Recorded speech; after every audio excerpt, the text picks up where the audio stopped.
State has been on a tear as of late. The Hornets had won 8 in a row headed into today's game against an alumni squad. The Hornets entered the season with very high hopes for a postseason playoff berth, but they staggered out of the gate and only recently began playing the kind of baseball they had all expected. Everyone agrees, though, it's newfound balance that has made the difference lately. Thank you.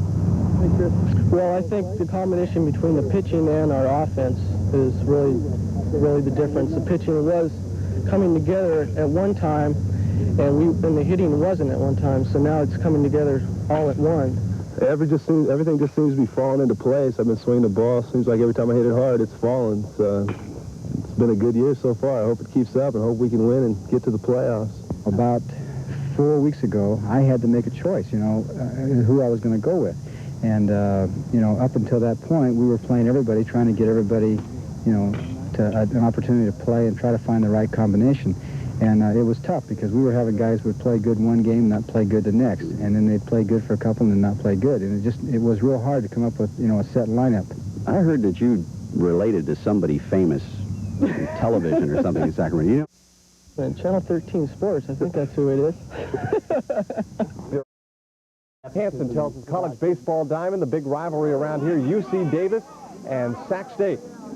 The Hornets won their 10th straight game today. They're 25th against just 10 losses as they routed the Aggies by a final score today of 19-7. Kevin Kobza, whom we featured earlier this season right here, went 3 for 4 with 4 RBIs. The same two teams will meet in a doubleheader at UC Davis tomorrow. Has boiled down to a 3-game weekend series for the Sac State baseball team.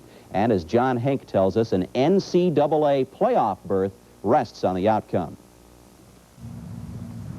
So the heat is on the Hornets this weekend. To get the NCAA playoff bid they want, they need to win 2 of 3 against San Francisco State. And even then, there's no assurances the invite will come.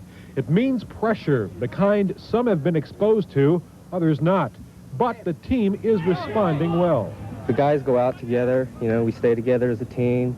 We're at school, in between classes, we all get together. A lot of team unity. All well and good, but how do you analyze the team on the field? Begin at the plate. The Hornets hit the cover off the ball. The power supplied by James Nutt and his 10 home runs. While the hitter for average is third baseman Kevin Kobza, currently at .467. Well, I've been hitting the ball hard, and most of the time when I'm hitting the ball hard, it seems to be falling. I haven't hit that many line drives, and, everything's just been coming together, working real well. Now, this team can hit. That will not be the problem. Where the Hornets will determine whether or not they can win 2 of 3 this weekend is where most baseball teams determine wins and losses, and that's out there on the pitcher's mound. The pitching is definitely, I think, the factor. If we pitch well, we will have a good chance to win.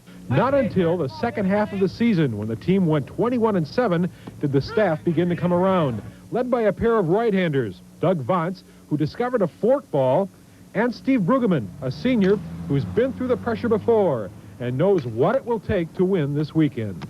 We're going to be under a little pressure, but it's also going to rest on the defense. They make you do things. They're singles, bunt and run, and they run a lot, and the defense is going to have to do it. Doug is 7-0 now, and Steve is 11-1.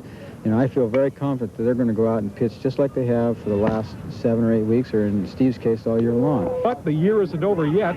They need to win at least 2 of 3 this weekend to keep alive their hopes of that second. Davis are biting their nails this week as they await the decision on whether or not they will be selected for the NCAA Division II playoff. Now, that decision doesn't come down until this Sunday, but both teams are ready for the potential call. Sac State is 39-22 with 1 game remaining against Cal tomorrow, and head coach John Smith has never sent his team to the regionals. He feels his team is deserving of the bid. John, is it nerve-wracking right now, waiting for a decision? Yeah, very much so. All our players, it's tough to, get them motivated in the year to practice, and much less, when there's really nothing to play for right now. But, I think in their minds, in the players' minds, they feel they have a good shot at going to the playoffs, and so it makes coming out to practice a week after the season's over a little easier. If you don't make it, will you be terribly disappointed? I would be extremely disappointed. We've had an outstanding season.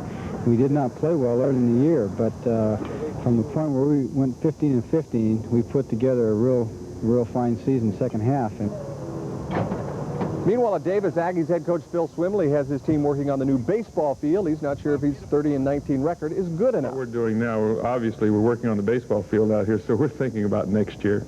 I think right now Sacramento State's the favorite. We may have a chance if we can win the league championship. Again, that is Phil Swimley, by the way. To further complicate matters today, Chico State beat Hayward State 13-1. So the best UC Davis can hope for now is a conference co-championship, and that may not be good enough to receive one of the two bids for the playoffs. We'll be right back.